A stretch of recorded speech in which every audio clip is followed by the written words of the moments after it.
मैं हूं एक कहानी, अनकही अधूरी। दुनिया ने समझा, मैं हूं बस मजबूरी। मैंने हर चुनौती स्वीकारी है, दुनिया की हर बाजी मैंने नहीं हारी है। नमस्कार सभी को। मैं हूं रंजना पंच और स्पेक्ट्रम द अवेयरनेस प्रोजेक्ट की ओर से मैं आज के इस श्रृंखला में आप सभी का स्वागत करती हूं। यह श्रृंखला एक दुनिया ऐसी भी पुस्तक के विषय में है, जहां 62 से भी अधिक माता पिता और देखभालकर्ताओं ने अपने जीवन के अनुभव साझा किए हैं। इस पुस्तक के प्रकाशक हैं सीएमए रविंद्र कुमार दुबे जी। इन्हीं की लिखी इस पुस्तक की एक कविता मैं निशक्त नहीं की कुछ पंक्तियां अभी मैंने पढ़ी थी। इनके साथ हमारा एक पहला सेशन हुआ था, उसे भी आप जरूर देख सकते हैं। इसके साथ ही साथ इस श्रृंखला में हम सभी के साथ बहुत सारे अभिभावक और देखभालकर्ता पहले भी आ चुके हैं। आप उनके विषय में भी आगे के पिछले सेशंस में देख सकते हैं। इसी श्रृंखला को, इसी कड़ी को आगे बढ़ाते हुए आज हमारे साथ हैं बहुत ही समर्पित और संवेदनशील अभिभावक doctor Deepti Kumari ji, doctor Deepti Tiwari ji. Doctor Deepti 27 वर्षीय भारत की माँ है, जो मल्टी डिसेबिलिटी के साथ जीवन जी रहे हैं। डॉक्टर दीप्ति जी संकल्प स्पेशल स्कूल के संस्थापक हैं, जो 2007 से सक्रिय है। साथ ही वह एक अनुभवी बाल एवं किशोर वैज्ञानिक, मनोवैज्ञानिक और काउंसलर के रूप में भी कार्य कर रही हैं। तो आइए स्वागत करते हैं डॉक्टर दीप्ति का। दीप्ति मैम, आपका बहुत बहुत स्वागत है। नमस्कार तो मैम, सबसे पहले आप हमारे दर्शकों को अपने विषय में कुछ विस्तार से बताएं। जी। सबसे पहले तो इस आज के सेशन के लिए मैं आपका बहुत बहुत धन्यवाद करती हूँ कि अ, हम लोगों को अपनी बात लोगों के सामने तक लाने का आप लोग ने मौका दिया। मेरा नाम डॉक्टर दीप्ति तिवारी है। मैं कानपुर उत्तर प्रदेश से हूँ। बाय क्वालिफिकेशन मैं एक डॉक्टर हूँ और अभी इस वक्त मैं संकल्प स्पेशल स्कूल नाम से एक स्पेशल स्कूल चला रही हूँ और हमारा वहाँ पर एक वोकेशनल ट्रेनिंग सेंटर भी है, जहाँ पर हम इंटेलेक्चुअली डिसेबल्ड बच्चों को हैंडल करते हैं और उनको लाइफ स्किल्स सिखाते हैं। साथ ही साथ में एक हमारा अर्ली इंटरवेंशन सेंटर भी चलता है, चाइल्ड डेवलपमेंट सेंटर, जहाँ पर हम थेरेपी मॉड्यूल पर काम करते हैं। और इन सब के साथ में मैं इंडिविजुअल काउंसलिंग, पेरेंट काउंसलिंग वगैरह भी करती हूँ। तो यहाँ पर आज मैं आई हूँ अपने बेटे भरत के वजह से, जो कि इस समय 27 साल के हैं और मल्टीपल डिसेबिलिटीज से ग्रसित हैं वो। और साथ में एपिलेप्सी की भी प्रॉब्लम है उनको।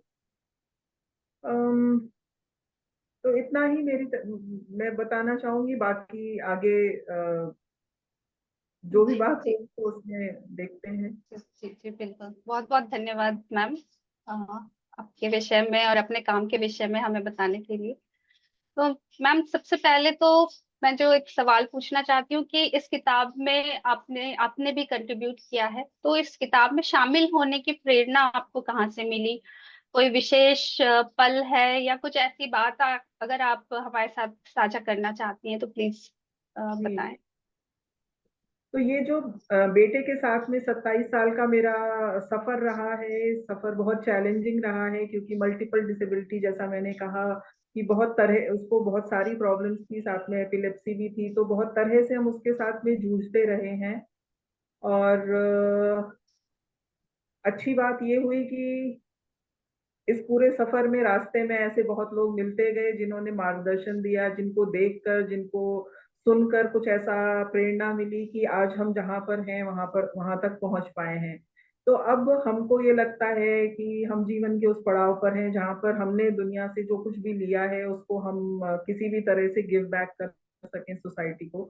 तो मुझे जहाँ भी मौका मिलता है वहां पर मैं अपने अनुभव साझा करना चाहती हूँ। जो भी मैंने जीवन से सीखा है, समझा है, उसको मैं लोगों तक पहुंचाना चाहती हूँ। तो इसी सिलसिले में जब रवींद्र दुबे जी का ईमेल आया तो मुझे लगा कि हाँ मैं भी कुछ ना कुछ तो कंट्रीब्यूट जरूर करूंगी। तो मैंने अपना छोटा सा लेख लिखा है।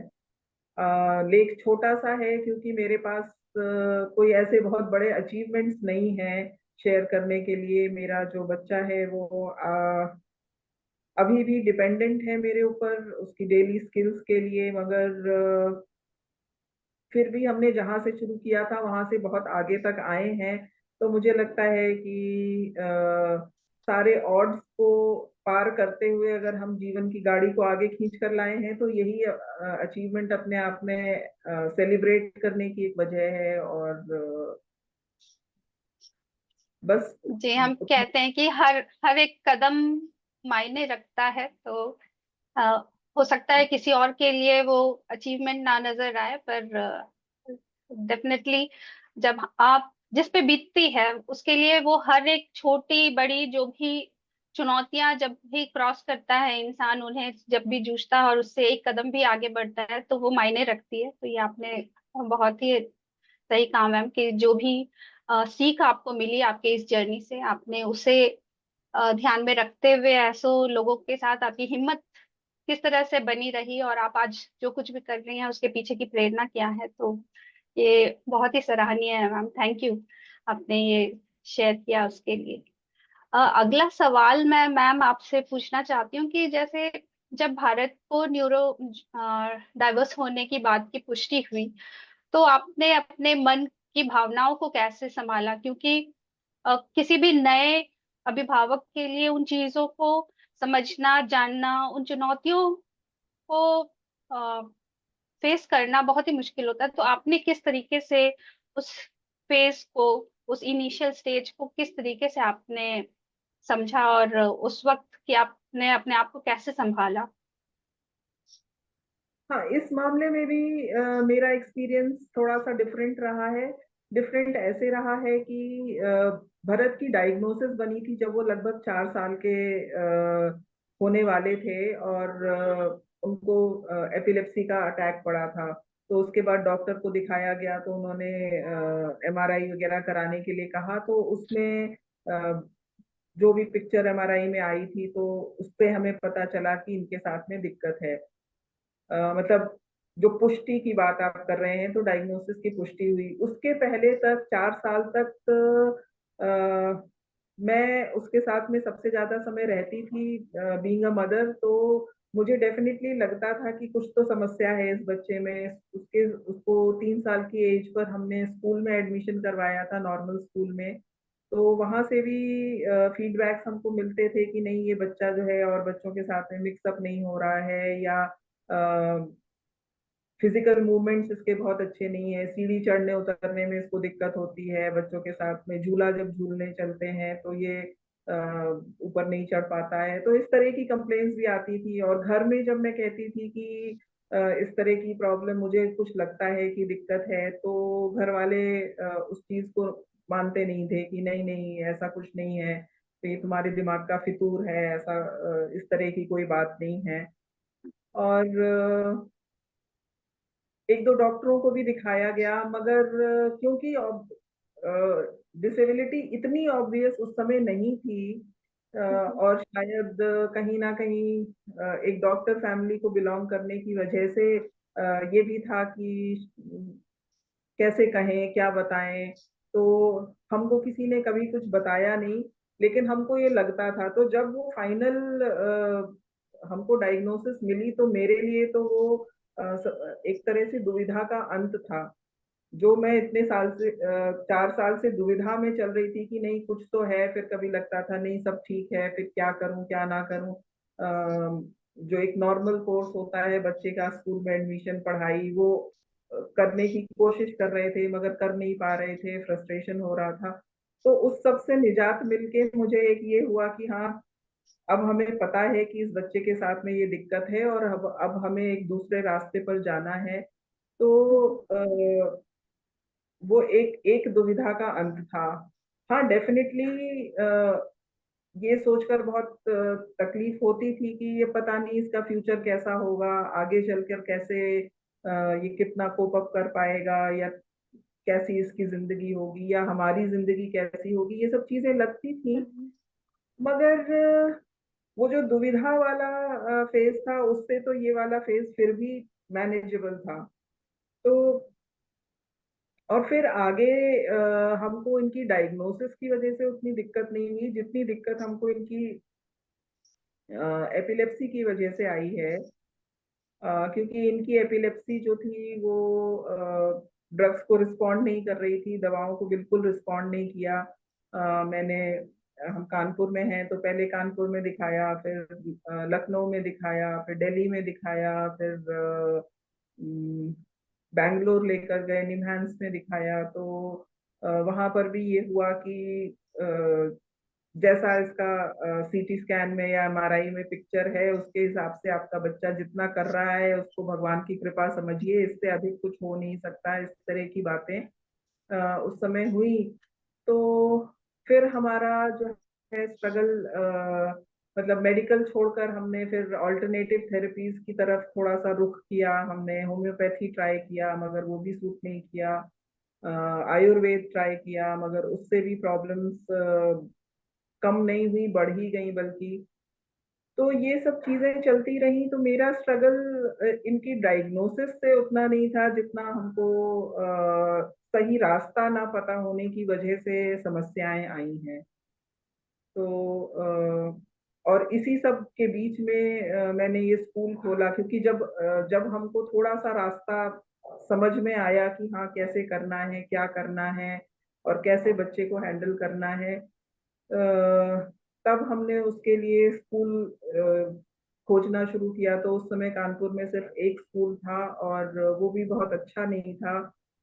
मतलब अब से आप समझिए 20 साल पहले जो स्थितियां थी इन बच्चों के लिए सोसाइटी में बहुत ही कहना चाहिए कि बिलो ऑप्टिमल एक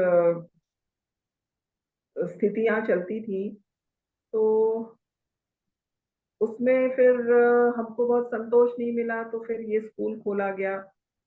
और तब से मैं कोशिश कर रही हूँ कि जो तकलीफें मैंने एक फेस करी हैं वो और कोई दूसरा ना फेस करे। मतलब मैंने जो कुछ सीखा समझा जाना है वो मैं दूसरों को बताती चलूं, ताकि अ, रास्ता ना पता होने की वजह से लोगों को कोई कष्ट ना हो। तो अ, ऐसी ही जर्नी रही है मेरी। जी मैम, तो फेसबुक पे कुछ व्यूअर्स हैं, उन्होंने कमेंट्स किया है, मैं वो आपको बता देती हूँ। पूर्णिमा अम्मा वो कह रही हैं कि उन्होंने ये किताब पढ़ी और आज आपको लाइव देख करके वो काफी खुश हैं। साथ ही पलक त्रिवेदी हैं, उन्होंने कहा है we all as parents are always worried about our kids future, जैसा कि आपने कहा। और रविंद्र दुबे सर भी हैं, उन्होंने कहा है कि दीप्ति जी ने भगवत गीता के श्लोक कर्मण्येवाधिकार रस्ते माँ फलेषु कदाचन का अर्थ सही मायने में समझा और अपने जीवन में उतारकर मन की हताशा और निराशा को दूर किया। और उन्होंने आपको बधाई भी दी है। और एक्चुअली रविंद्र सर के इस कमेंट के साथ ही अ, अगला सवाल इसी से जुड़ा था।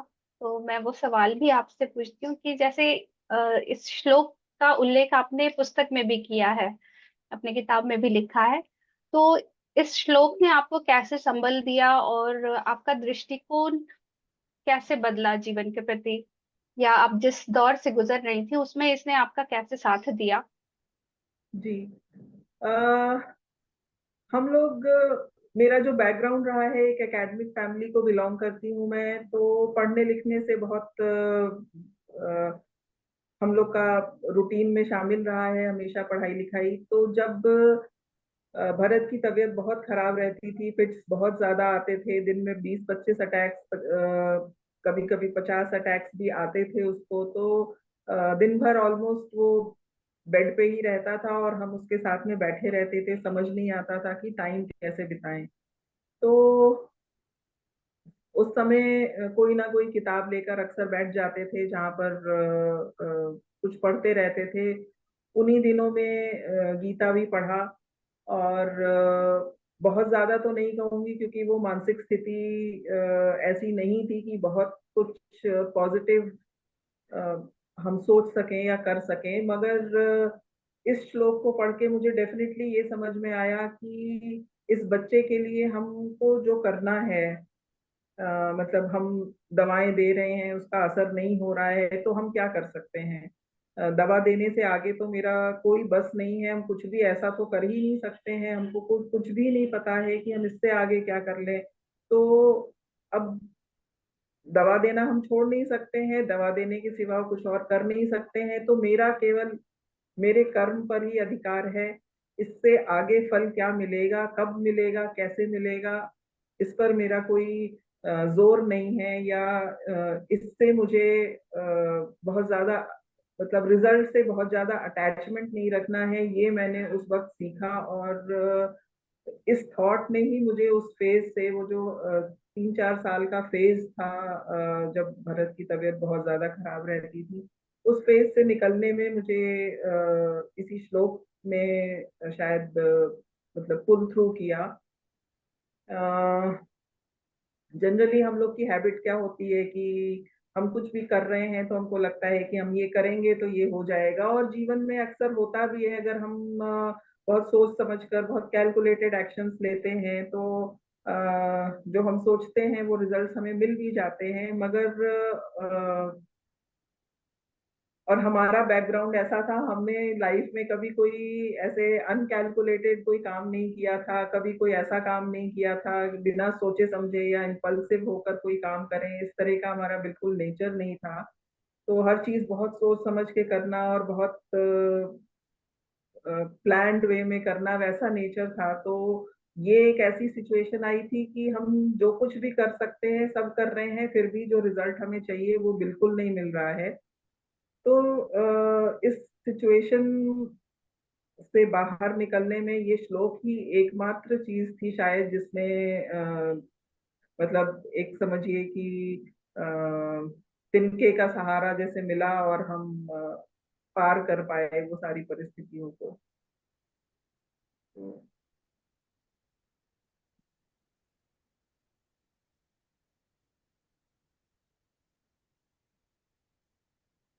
रंजना, आपकी आवाज नहीं आ रही है।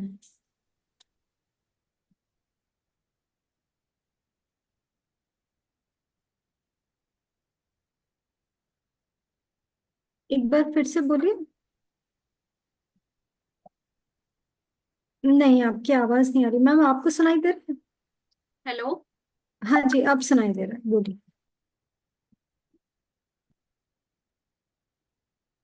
तो दीप्ति मैम, मैं रविंद्र सर ने कमेंट किया है, मैं वही बता रही थी कि एक दुनिया ऐसी भी में वर्णित दीप्ति जी के अनुभव से अन्य अभिभावक भी लाभान्वित होंगे, उन्होंने ये कहा है।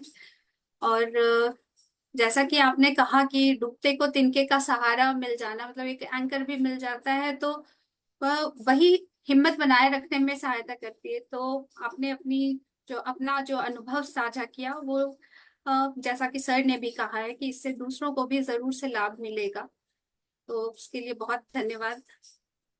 और मैम, इसी के साथ मैं आपसे अगला सवाल पूछना चाहूंगी कि जैसे हम सभी, चाहे वो अभिभावक हो या देखभाल करता हो, हर कोई का एक इंडिविजुअल रोल भी होता है, अपने प्रति एक खुद के प्रति भी अपना रोल रहता है। तो एक माँ के तौर पे तो आपने सब कुछ किया ही, फिर आपने अपना सेल्फ केयर उस फेज में और आज भी आप किस तरीके से अपना भी ख्याल रखती हैं, ताकि आप जो काम कर रही हैं उस पे भी ध्यान दे सके और अपने बच्चों पे भी ध्यान दे सके, क्योंकि भारत के अलावा भी आपकी एक और बेटी भी है, तो बच्चों के साथ भी आपको ध्यान देना होता होगा, क्योंकि परिवार का साथ भी अ, बहुत मायने रखता है। तो इस इन सब के बीच में आप अपना ख्याल कैसे रखती हैं? अ, शुरू में तो नहीं रखते थे, बिल्कुल नहीं रख पाते थे। और जो ये फेज था जहाँ पर भरत की तबीयत बहुत खराब है, और उसी फेज में जब भरत 7 साल के थे तब मेरी बेटी आई थी हमारे जीवन में। तो वो भी छोटी थी, तो उस फेज में तो बिल्कुल अपना ख्याल नहीं रखते थे, और आप कह सकती हैं कि एक नेगेटिविटी में बिल्कुल डूबे हुए थे उस वक्त। मगर धीमे धीमे धीमे कैसे भी करके समय बीतता गया। फिर अ, मुझे डायबिटीज भी हुई और हाइपरटेंशन भी हुआ। और एक वो फेज आया जब ये समझ में आया कि अगर अपनी तबीयत ठीक नहीं रहेगी तो हम इन बच्चों का कैसे मैनेज करेंगे, इनको किसके सहारे, मतलब मैं नहीं देखूंगी तो और कौन देखेगा। तो वो एक टर्निंग पॉइंट था। और वहां से फिर मैंने जो है मतलब उसके पहले तो ऐसा इतनी नेगेटिविटी थी कि ना ठीक से खाना है, ना ठीक से, मतलब आप समझिए कि शायद प्रॉपर हाइजीन भी अपनी मेंटेन नहीं करे, नहा लिए तो नहा लिए और नहीं तो ऐसे ही, जैसे भरत क्योंकि पड़े रहते थे बिस्तर पर, तो हम भी वैसे ही उसके साथ साथ में ना दिन रहता था ना रात रहती थी, उस तरह से जीवन चल रहा था। मगर फिर एक समय पर समझ में आया, तो उसके बाद से सेल्फ केयर स्टार्ट करी, अपना प्रॉपर फूड लेना, बहुत कुछ बड़ा अभी भी नहीं करती हूँ, मगर अपना खाना समय से खाना है, रेस्ट समय से करना है, जब नींद आ रही है तो थोड़ी देर सो जाना है। और हेल्प मांगना, दो चीजें मैंने बहुत जरूरी सीखी कि एक तो हेल्प मांगना, कि जहां पर मुझसे मैनेज नहीं हो रहा है तो मैं दूसरे से हेल्प मांगू। पहले मेरी नेचर ऐसा नहीं था, मुझे लगता था कि नहीं, मेरा मेरा फर्ज है, मेरे बच्चे हैं, मेरा काम है तो मुझे ही करना है। मगर हेल्प मांगना सीखा। और दूसरा जो सबसे इम्पोर्टेंट चीज है वो नो कहना सीखा है मैंने, कि जहां पर चीजें मुझसे मैनेज नहीं हो रही हैं, मेरी प्रायोरिटीज मुझे पता है कि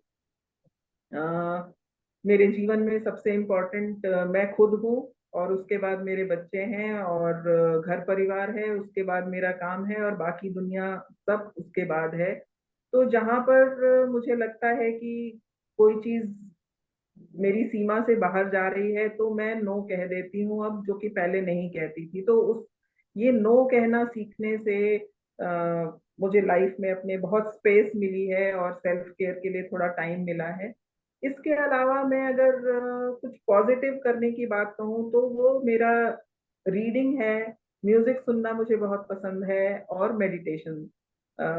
बहुत रेगुलर नहीं करती हूँ, मगर मेरा नियम लगभग है कि दिन में कुछ ना कुछ स्पिरिचुअल आर्टिकल पढ़ना है, या मेडिटेट करना है, या भजन शांति से बैठकर भजन सुनना है। तो वो चीजें मुझे थोड़ा सा ग्राउंड करने में हेल्प करती हैं। तो इतना ही है मेरा सेल्फ केयर रूटीन। मैम आपने भले ही कहा कि इतना ही है मेरा सेल्फ केयर रूटीन, पर अगर सच कहा जाए तो खास करके ये दो मेजर बातें, कि जब मदद चाहिए तो दूसरों से मदद लेने के लिए भी रेडी रहना, और जब अपनी क्षमता के उस वक्त, मतलब हर परिस्थिति, ऐसा नहीं कि आज मेरी क्षमता के अंदर नहीं है तो कल भी नहीं होगा, बट उस वक्त अगर मुझे लग रहा है कि ये मेरी क्षमता के बाहर की चीज है तो उस वक्त ना कह पाना, ये बहुत आसान नहीं होता, ये सबके लिए ही बहुत मुश्किल होता है। तो आपने जो ये बातें कही हैं तो वो सबके लिए बहुत ही जरूरी बातें कही हैं आपने। तो जी, मैंने ये मैंने ऐसा समझा कि मैंने जो भी साइकोलॉजी पढ़ी और जो भी काउंसलिंग का कोर्स किया, या जो कुछ भी सीखा समझा पढ़ा जाना, वो अपने जीवन में पहले उतारूं, उसके बाद मैं दूसरों को एडवाइस करने के लिए एलिजिबल हूँ। तो मैंने कोशिश करी है जहां तक संभव है वो सारी चीजों को अपने लाइफ में एक्चुअली उसको जीने की कोशिश करी है, और डेफिनेटली जीवन बहुत बेहतर हुआ है। हाँ, हमें भी सुन करके ये बहुत ही अच्छा लगा मैम। और इसी के साथ मैं अगला सवाल भी आपसे पूछना चाहूंगी कि जैसे अभी हम इस किताब के बारे में बात कर रहे हैं, तो इस पुस्तक से आपकी क्या आकांक्षा अपेक्षाएं हैं? अ, समाज में किस तरह के बदलाव की उम्मीद आप रखती हैं? क्योंकि कई सारे लोगों ने अपने जीवन से जुड़ी बातें इसमें लिखी हैं, अपने एक्सपीरियंस शेयर किए हैं। तो आपके क्या अपेक्षाएं हैं? देखिए, सबसे तो जो जो हम सब जितने भी लोग यहाँ पर जितने भी पेरेंट्स ने अपनी स्टोरी शेयर करी है, तो कहीं ना कहीं हम सबका एक बहुत बड़ा दर्द होता है कि सोसाइटी में हम लोग कहीं ना कहीं थोड़ा सा साइडलाइन होते हैं, अपने बच्चों की वजह से या बच्चों की प्रॉब्लम्स की वजह से हम थोड़ा सा समाज से अलग हो जाते हैं। तो बहुत मेरे ऐसे एक्सपीरियंसेस रहे हैं जहाँ पर घर में हाउस हेल्प जो हम लोग लेते हैं, उन लोगों ने मना कर दिया कि आपके घर में ऐसा बच्चा है तो हम यहाँ काम नहीं करेंगे। तो इस तरह का जो एक नेगेटिव थोड़ा सा परसेप्शन है लोगों के मन में, वो परसेप्शन दूर होना चाहिए। और लोगों को ये समझना चाहिए कि जैसे हर व्यक्ति की का जीवन है, उसमें थोड़े चैलेंजेस हैं, थोड़ी सक्सेस है, थोड़े फेलियर्स हैं, थोड़ा अच्छा है, थोड़ा बुरा है, वैसे ही हम सबका जीवन है, वैसे ही हमारे इन बच्चों का भी जीवन है। तो साइड लाइन करने का या उपेक्षा करने का या हीन भावना से देखने का वैसा कुछ भी नहीं है। तो सबसे पहली तो ये चीज, ये मैसेज कन्वे करना चाहूंगी। दूसरी जो एक बात मुझे बहुत लगती है कि लोग आजकल बहुत मटेरियलिस्टिक चीजों के प्रति मतलब चीजों के पीछे भाग रहे हैं, ये भी मिल जाए, वो भी मिल जाए, वो भी मिल जाए। तो ये स्टोरीज पढ़ के लोगों को अगर ये समझ में आए कि उनको जितना मिला हुआ है वो ही बहुत है, या जितना जो मिला है वो भगवान की उन पर बहुत बड़ी कृपा है कि उनको उतना मिला है, और लोगों के मन में थोड़ा सा संतोष अगर डेवलप हो तो शायद हमारा समाज कुछ बेहतर बन पाएगा। और तीसरा जो एक मैसेज मैं देना चाहूंगी वो ये है कि अ, हमारी जो सोसाइटी है ना, वो बहुत अचीवमेंट्स को सेलिब्रेट करती है कि हम बाकी लोगों से अगर श्रेष्ठ हैं तो हम अच्छे हैं। लोग खुद भी अपना आकलन इसी बेसिस पर करते हैं कि हम अपने फ्रेंड सर्कल में लोगों से किस मामले में ऊंचे हैं, हमने क्या अचीव कर लिया, हम कौन सी पोस्ट पर हैं, हम हमारे पास कितने एसेट्स हैं, हमारे पास कितनी प्रॉपर्टी है। तो अचीवमेंट्स को सेलिब्रेट करने की जगह पर जो जैसे हम लोग की जर्नी है या इन बच्चों की जर्नी होती है, हम लोग इस बात पर खुश होते हैं कि हम कल से अगर आज बेहतर हैं, या हमारा बच्चा एक साल पहले जो था उससे आज अगर कुछ बेहतर है, तो हमारे लिए वही अचीवमेंट बहुत बड़ा अचीवमेंट है। हमें किसी दूसरे से अपने आप को कंपेयर नहीं करना है, हमें किसी दूसरे को देख कर ना खुश होना है ना परेशान होना है। हमें अपनी अपने से अपने आप को कंपेयर करना है और आगे आगे धीमे धीमे करके बढ़ते जाना है। उसी में खुशी है, उसी में संतोष है। तो मैं ये समझती हूँ कि ये मैसेज लोगों तक अगर कन्वे हो पाएगा तो बहुत अच्छा होगा। जी मैम, आपके विचार सुनकर रविंद्र सर ने लिखा है कि दीप्ति जी जैसे व्यक्ति अभिनंदनीय हैं, जिन्होंने न केवल अपने बच्चों के बारे में सोचा बल्कि समाज के अन्य बच्चों के लिए भी प्रशिक्षण कार्यक्रम प्रारंभ किया। नीना गिरीश उन्होंने भी लिखा है कि साइडलाइन होने की सोच को बहुत जल्दी ही दूर करेंगे साथ मिलके, कहीं ना कहीं इसकी शुरुआत हो रही है। बिल्कुल। पलक त्रिवेदी जी हैं, उन्होंने लिखा है still we are ignored by this society keeping hopes high that someday we will feel invited all over. तो हर तरह के विचार है, कई विचार। अ, हर पेरेंट्स को तो वो एक डर तो मन में होता ही है। तो आपकी बातों से डेफिनेटली सभी को प्रेरणा भी मिलेगी, और एक होप, एक उम्मीद जो होता है, ये उम्मीद की किरण भी जगेगी। और इसी के साथ मैम एक और सवाल है कि जैसे अभी आपने कहा कि मन का डर होता है, तो नए नए अभिभावक जिनको पता चलता है अपने बच्चे के डायग्नोसिस का, तो उनको आप कुछ संदेश देना चाहेंगे, क्योंकि आप खुद भी उस फेज से गुजरी हैं और अभी आप कई माता पिता को सहायता भी कर रही हैं, तो आप कुछ अगर सुझाव देना चाहें तो। हाँ, मैं मेरा ये मैसेज है कि परेशान हम तब होते हैं जब हमको किसी चीज के बारे में नॉलेज नहीं होती है। हम जहां पर आज खड़े हैं वहां से आगे कैसे जाएंगे ये हमें नहीं पता होता है। तो परेशान होकर या डिप्रेशन में जाकर या गिव अप करके या रोना धोना वो सब ठीक है, टेम्पररी होता है, मगर उससे उसको बहुत लंबे समय तक नहीं खींच के हमको अपनी नॉलेज बढ़ानी है, हमको अपने रास्ते ढूंढने हैं और आगे आगे बढ़ना है।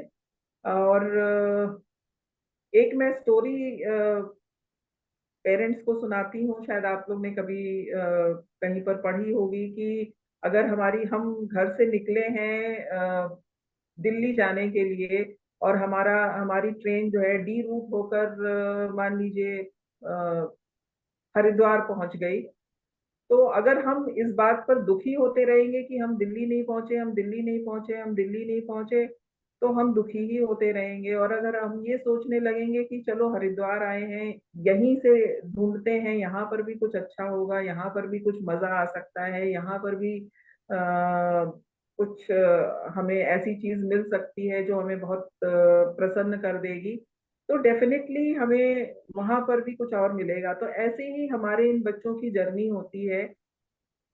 जब हम माँ बाप बनते हैं तो डेफिनेटली हमारे मन में एक नॉर्मल बच्चे का सपना होता है कि हाँ हमारा बच्चा होगा, हम उसको पढ़ाएंगे, अच्छी शिक्षा देंगे और वो बहुत अच्छा बच्चा बन के ऐसे बड़ा होगा, कुछ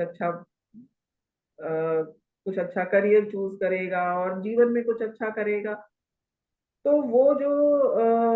वो पिक्चर जो लेकर चलते हैं, अब यहाँ पर पिक्चर दूसरी हो जाती है, तो हम लोग परेशान हो जाते हैं। लेकिन अगर हम इस बच्चे के साथ में भी जीवन को खुशी खुशी जीने की कोशिश करेंगे तो डेफिनेटली बहुत खुशियां हैं इन बच्चों के साथ में भी। मैं आज भी कहती हूँ कि मेरा जो बेटा है, जितना अनकंडीशनल लव या जितना प्योर लव वो दे सकता है उतना और कोई नहीं दे सकता है। और जो इस बच्चे के मतलब जब वो प्यार से आकर मेरे गले लगता है तो उसमें जो एक संतोष मिलता है वो और किसी चीज में, दुनिया की किसी चीज में मुझे नहीं मिल सकता है। तो इन बच्चों के साथ के जीवन की एक अलग खुशी है। तो परेशान होने की कोई जरूरत नहीं होती है। हम जहां पर भी हैं वहां पर भी हमको उस जीवन को हम कितना सकारात्मक तरीके से जी सकते हैं, वही हमारा अचीवमेंट है। जो हमारे पास है उसको भी हम स्वीकार करते हुए और जितने अच्छे से अ, मैं कह सकती हूँ कि गिफ्ट, भगवान का दिया हुआ तोहफा जो हम कहते हैं, उस तरीके से स्वीकार करते हुए जो बेस्ट है वो करते जाना चाहिए। ये आपने बहुत सही कहा मैम। और आज के सेशन का ये आखिरी सवाल है मैम, ये अगर आपको कुछ एक संदेश अगर देना है कुछ सोसाइटी के लिए, कम्युनिटी के लिए, तो वो संक्षेप में आप क्या देना चाहेंगे? क्योंकि आपने हमारे साथ शेयर किया, काफी सारी बातें आपने साझा की, काफी सुझाव बताए, पर अगर और भी कुछ कुछ विशेष अगर आप कहना चाहती हैं तो मुझे शेयर। मुझे जितना कहना था लगभग कह ही लिया है। और बाकी तो भाई 27 वर्षों की जर्नी है, वो कितनी देर में तो कैसे ही बता सकते हैं, मगर हाँ जो मेन मुझे लगता है वो सब मैंने बताया। और लास्ट में बस इतना ही कहना चाहूंगी, आजकल के परिप्रेक्ष्य में जो भी है कि मोटा मोटी हर व्यक्ति आजकल किसी ना किसी समस्या से जूझ रहा है। हम लोग इन बच्चों के साथ जूझते हैं, बाकी लोग किसी और तरह की समस्या से जूझ रहे हैं, कोई किसी समस्या से जूझ रहा है। तो एक दूसरे से के प्रति कुछ नेगेटिव फीलिंग्स लेकर दुनिया में नेगेटिविटी लेकर क्यों ही जीना है। मुझे लगता है कि सब मिलजुल कर जिए, एक अच्छी प्यार भरी सोसाइटी हो, सब लोग एक दूसरे की केयर करें और एक दूसरे को इंक्लूड करके चले, उससे बेहतर तो कुछ हो नहीं सकता है। तो बस इसी उम्मीद में काम कर रहे हैं, इसी उम्मीद में जी रहे हैं कि एक दिन हाँ ऐसा होगा, ऐसा भी हम देखेंगे अपने जीवन में। यही सबसे कहना चाहती हूँ। जरूर से होगा मैम।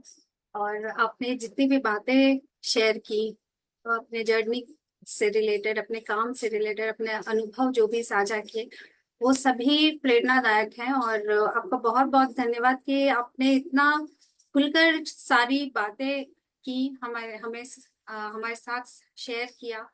और आसान नहीं होता है बहुत कुछ, अगर जीवन में विकट परिस्थितियां आती हैं तो उसके विषय में बात करना, फिर दूसरे की मदद के लिए भी आगे बढ़ना, ये बहुत आसान नहीं होता, सभी नहीं कर पाते।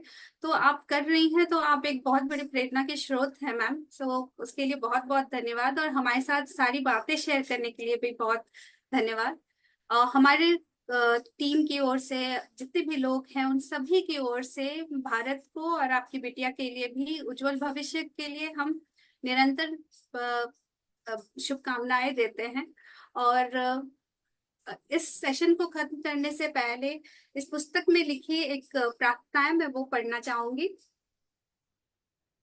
हे प्रभु, हमें शक्ति दो, हर पल धैर्य और प्रेम की भक्ति दो, दिव्यांगता को भी दिव्यता में बदले हम, हर बच्चे को आत्मनिर्भरता की शक्ति दो। हे प्रभु, हमारे बच्चों पर वरदान करो, उनके जीवन को सक्षम और आसान करो, सबके दिल में उनके लिए प्यार जगाओ, स्वीकार्यता का सच्चा एहसास दिलाओ। जो नजरें करे तिरस्कार, उन्हें ज्ञान दो, दया नहीं सम्मान करें इसका भान दो।